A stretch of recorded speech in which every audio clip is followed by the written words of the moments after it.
ചെമ്പനീർ പൂവ് സീരിയലിന്റെ latest episode review ആണ് പറയുന്നത്. അങ്ങനെ ഹോസ്പിറ്റലിലെ നഴ്സിൽ നിന്ന് തന്നെ ശ്രുതിയെക്കുറിച്ചുള്ള കള്ളത്തരങ്ങളെല്ലാം തന്നെ ദേവു പിടിച്ചെടുക്കുന്നുണ്ട്. ദേവു അപ്പം തന്നെ വന്ന് രേവതിയോട് ഈ കാര്യങ്ങളൊക്കെ പറയും. രേവതി അത് കേട്ടതോടുകൂടി തന്നെ അത് വിശ്വസിക്കാനേ പറ്റുന്നില്ല.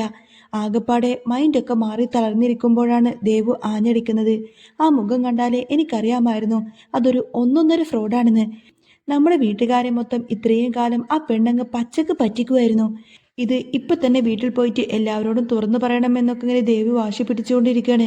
അന്നേരം ഈ സത്യമെല്ലാം കേട്ടത് കൊണ്ട് തന്നെ രേവതി ആകെ ഷോക്കേറ്റതുപോലെ നിൽക്കാട്ടോ. രേവതി വിറച്ചുകൊണ്ട് തന്നെ പറയുന്നുണ്ട്, ദേവു ദയവ് ചെയ്ത് നീ ഈ കാര്യം ആരോടും പറയരുത്.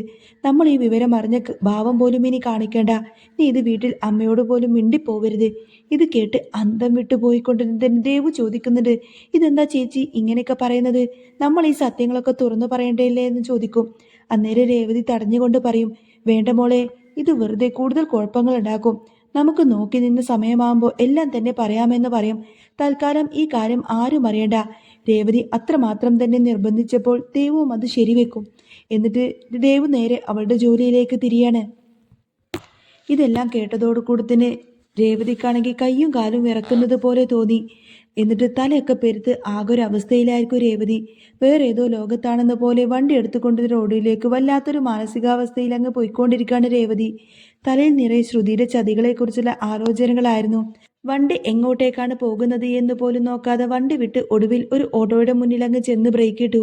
ഉടനെ തന്നെ ഓട്ടോക്കാരൻ പുറത്തിറങ്ങി രേവതിയെ നല്ല രീതിയിൽ അങ്ങ് ചീത്ത വിളിക്കുന്നുണ്ട്.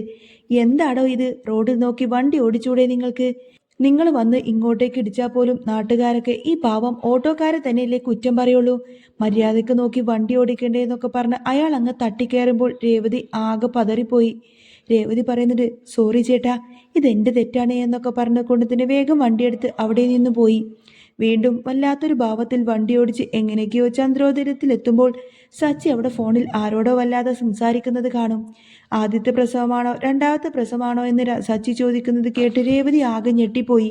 രണ്ടാമത്തെ പ്രസവമോ എന്ന് രേവതി ചിന്തിക്കുമ്പോൾ സച്ചി ഫോണിലൂടെ പറയുന്നുണ്ട്, ആദ്യത്തെ പ്രസവമാണെങ്കിൽ എൻ്റെ ഓട്ടം ഫ്രീ ആണ്, പക്ഷേ രണ്ടാമത്തേതാണെങ്കിൽ എനിക്ക് വല്ല ടിപ്പും തരേണ്ടി വരും കേട്ടോ എന്ന് പറയും. ഏതായാലും ഞാൻ ഉടനെ തന്നെ അവിടെ എത്തും, നിങ്ങളൊന്നും പേടിക്കണ്ട എന്നൊക്കെ പറഞ്ഞ് സച്ചി പെട്ടെന്ന് ഫോൺ വെച്ചു. അന്നേരം രേവതി ചെന്ന്, എന്താ സച്ചിയേട്ടാ പ്രസവത്തിന്റെ കാര്യമൊക്കെ പറയുന്നത് എന്ന് ചോദിക്കുമ്പോൾ, അതെ, രണ്ടാമത്തെ പ്രസവമാണ്, എനിക്ക് ചെയ്യാൻ പറ്റുന്ന സഹായമെന്ന് സച്ചി മറുപടി നൽകി. ഇതേ സമയത്തിന് രവീന്ദ്രൻ ചന്ദ്രമതിയെ സമാധാനിപ്പിക്കുന്നുണ്ട്. നീ വിഷമിക്കാതിരിക്കുക ചന്ദ്രേ, നമ്മുടെ വീട്ടിലും ഉടനെ തന്നെ ഒരു കുഞ്ഞ് വരിക തന്നെ ചെയ്യും. നിന്റെ 3 മക്കളിൽ ആരെങ്കിലും ഒരാൾ ഉടനെ തന്നെ ആ ഒരു സന്തോഷ വാർത്ത കേൾപ്പിക്കുമെന്നൊക്കെ രവീന്ദ്രൻ ഉറച്ചു പറയുന്നു. ഇതേ സമയത്തന്നെ ശ്രുതിയെ കണ്ട സമയത്തന്നെ രേവതി ഒരു തരം വെറുപ്പോടെ ശ്രുതിയെ തന്നെ ഇങ്ങനെ തുറിച്ചു നോക്കുന്ന രീതിയിൽ നോക്കിക്കൊണ്ട് നിൽക്കുകയാണ്. ഒന്നും മിണ്ടാതെ രേവതി നേരെ അടുക്കളയിലേക്ക് നടക്കുമ്പോൾ വർഷ വന്നിങ്ങനെ ചൊറിയുന്നുണ്ട്. രേവതി ചേച്ചി, കൺഗ്രാചുലേഷൻസ്, ഞങ്ങൾക്ക് ഭയങ്കര സന്തോഷമായി. ഈ വാർത്ത സച്ചിയേട്ടൻ എത്തിച്ച സ്ഥിതിക്ക് ആദ്യത്തെ കുട്ടി നിങ്ങൾക്ക് തന്നെ ഉണ്ടാവട്ടെ എന്ന് വർഷ പരിഹസിക്കുമ്പോൾ ചന്ദ്രമതി അതങ്ങ് തിരുത്തി കൊടുക്കാണ്. ആദ്യത്തെ കുട്ടി അവൾക്കോ? കേട്ടല്ലോ ശ്രുതി, ആദ്യത്തെ കുട്ടി അവർക്കാണെന്നൊന്നും നീ വിചാരിക്കണ്ട. മൂത്ത മരുമകൾ നീയാണ്, നീ വേണം ആദ്യത്തെ കുട്ടിയെ ഈ വീട്ടിലേക്ക് കൊണ്ടുവരാൻ. അത് കേട്ടതോടുകൂടി തന്നെ സഹിക്കെട്ട് രേവതിയുടെ കയ്യിലിരുന്ന ആ ഒരു പാത്രമങ്ങ് താഴേക്ക് ആഞ്ഞടിച്ചു.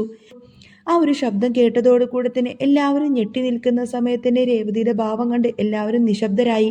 രേവതിയുടെ കയ്യിൽ നിന്നും പാത്രം തെറിച്ച് വീണ ആ ഒരു ശബ്ദം ചന്ദ്രോദയത്തിന്റെ ഉമ്മറത്ത് വലിയ നിശബ്ദതയാണ് പടർത്തിയത്. ഒരു നിമിഷം വരെ പരിഹാസവും ആവേശവും നിറഞ്ഞിരുന്ന ആ അന്തരീക്ഷം പെട്ടെന്ന് തന്നെ തണുത്തുറഞ്ഞു. എല്ലാവരും അവിശ്വസനീയതയോടെ നോക്കുമ്പോൾ രേവതിയുടെ കണ്ണുകൾ ശ്രുതിയുടെ മുഖത്ത് നിറഞ്ഞു നിന്നു. രേവതി ആകെ കിതച്ചുകൊണ്ട് തന്നെ ശ്രുതിക്ക് നേരെ ഒരു ചുവട് മുന്നോട്ട് വെച്ചു. ചന്ദ്രമതി അമ്പരപ്പോടെ ചോദിക്കുന്നുണ്ട്, എടി രേവതി, നിനക്കിത് എന്ത് പറ്റി? ഒരു നല്ല കാര്യം പറഞ്ഞുകൊണ്ടിരിക്കുമ്പോൾ ഇങ്ങനെ വെപ്രാളം കാണിക്കാൻ വേണ്ടിയിട്ട്? വർഷ ആകെ പതറിപ്പോയി. രേവതി വിറക്കുന്ന വിരലുകൾ ശ്രുതിക്ക് നേരെ ചൂണ്ടിക്കൊണ്ട് അലറി, മതിയാക്കമ്മേ, ഇനി ഏതായാലും ഈ വീട്ടിൽ ഇവളുടെ അഭിനയമൊന്നും തന്നെ നടക്കാൻ പോകുന്നില്ല. ഇത് കേട്ടതോടുകൂടി തന്നെ എല്ലാവരും ആകെ തരിച്ചുപോയി. ശ്രുതി ആകെ പരിഭ്രമിച്ചുകൊണ്ട് തന്നെ 1-2 ചുവട് പിന്നോട്ട് മാറി ചന്ദ്രമതിയുടെ പുറകിൽ അങ്ങ് പതുങ്ങി നിൽക്കാൻ നോക്കുകയാണ്. രേവതി നിർത്താതെ തന്നെ തുടർന്നു, നീ എന്തിനാ ശ്രുതി ഇങ്ങനെ എല്ലാവരെയും വഞ്ചിക്കുന്നത്? നിനക്ക് എങ്ങനെ കഴിയുന്നു ഒരു കുഞ്ഞിന്റെ പേരും പറഞ്ഞ് ഇത്രയും വലിയൊരു കള്ളത്തരം കെട്ടിപ്പടുക്കാൻ? ഹോസ്പിറ്റലിൽ വെച്ച് നീ കാണിച്ച നാടകങ്ങളൊക്കെ ഇന്ന് പുറത്തു വന്നിട്ടുണ്ട്.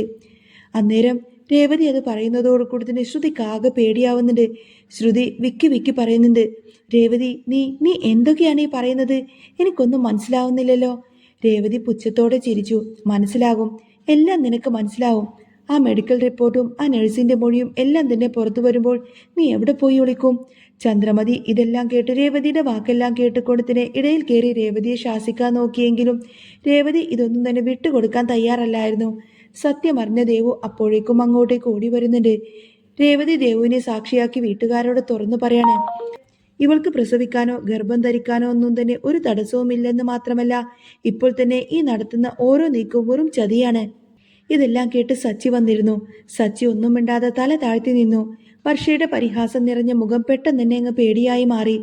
രവീന്ദ്രൻ നടുക്കത്തോടെ ശ്രുതിയെ നോക്കി ചോദിച്ചു, മോളെ, രേവതി പറയുന്നതെല്ലാം തന്നെ സത്യമാണോ എന്ന് ചോദിക്കും. ശ്രുതിക്ക് മറുപടിയൊന്നും തന്നെ ഇല്ലായിരുന്നു. അവളുടെ കണ്ണുകൾ താഴേക്ക് താന്നു. ചന്ദ്രോദയത്തിന്റെ ഉമ്മർത്ത് ശ്രുതിയുടെ ആ ഒരു കപടമുഖം പാടെ അഴിഞ്ഞു വീഴുന്നതും രേവതി തന്റെ നീതിക്ക് വേണ്ടിയിട്ടുള്ള പോരാട്ടം ശക്തമാക്കുന്നതുമാണ് പിന്നീട് ആ വീട്ടിൽ കാണുന്നത്. ഭാവിയെ തന്നെ മാറി മറിക്കുന്ന ഒരു വലിയ യുദ്ധത്തിന് അവിടെ തുടക്കം കുറിക്കുകയായിരുന്നു. സച്ചിക്ക് ഏകദേശം കാര്യങ്ങളെല്ലാം പന്തികേടാണെന്ന് മനസ്സിലായി. അവൻ ഇടപെടാൻ നോക്കിയെങ്കിലും രവീന്ദ്രൻ അവനെ തടഞ്ഞു. രവീന്ദ്രന്റെ ഉള്ളിലും ഒരു സംശയം മുള പൊട്ടിയിരുന്നു.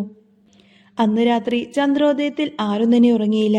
രേവതി തന്റെ കയ്യിലുള്ള തെളിവുകൾ എങ്ങനെ അമ്മയുടെ മുന്നിൽ എത്തിക്കുമെന്ന ചിന്തയിലായിരുന്നു. അതേസമയം താൻ പിടിക്കപ്പെടുമോ എന്ന ഭയത്തിൽ ശ്രുതി തന്റെ അടുത്ത തന്ത്രം മെനയുകയായിരുന്നു. രേവതിയും ശ്രുതിയും തമ്മിലുള്ള ആ ഒരു വലിയ പോരാട്ടം ചന്ദ്രോദയത്തിന്റെ അകത്തളങ്ങളിൽ അപ്പോഴും തുടങ്ങിക്കഴിഞ്ഞിരുന്നു. അങ്ങനെ ആ കഥ കൂടുതൽ ഉദ്വേഗജനകമായ ഒരു തലത്തിലേക്കാണ് ഇപ്പോൾ നീങ്ങിക്കൊണ്ടിരിക്കുന്നത്. രേവതി ആ സത്യം വിളിച്ചു പറയാൻ ഉറച്ചു കഴിഞ്ഞു. ചന്ദ്രോദയത്തിന്റെ ഉമ്മർത്ത് എല്ലാവരും സ്തംഭിച്ചു നിൽക്കുന്ന ആ സമയത്തിന് രേവതി തന്റെ ഫോണെടുത്ത് സച്ചിയുടെയും ചന്ദ്രമതിയുടെയും നേരെ നീട്ടി. അവളുടെ കൈകൾ ദേഷ്യം കൊണ്ട് വിറക്കുന്നുണ്ടായിരുന്നു. നിങ്ങളൊക്കെ വിശ്വസിച്ചിരിക്കുന്നത് ഇവൾ ഈ വീടിന്റെ വംശമഹിമ നിലനിർത്താൻ പോകുന്ന വലിയൊരു പുണ്യാളത്തിയാണെന്നല്ലേ? എന്നാ കണ്ടു നോക്ക്. രേവതി ആ നഴ്സുമായി സംസാരിച്ച വോയിസ് റെക്കോർഡിംഗ്സ് എല്ലാം തന്നെ പ്ലേ ചെയ്ത് കൊടുത്തു. നഴ്സിന്റെ വ്യക്തമായ ശബ്ദം ആ ഉമ്മറത്ത് മുഴങ്ങി.